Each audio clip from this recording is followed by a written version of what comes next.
Alright guys, this is gonna be a shot up there of this Ahola breeze.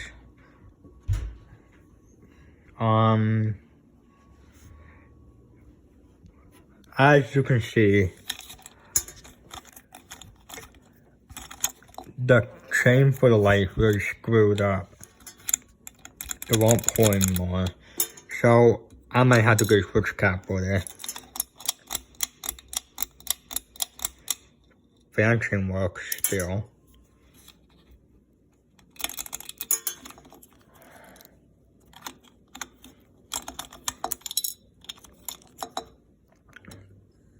Oh man.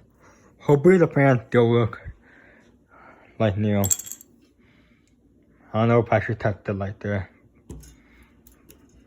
I don't know if I should.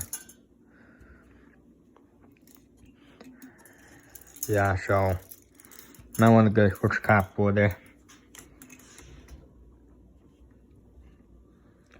Yeah. Thanks for watching.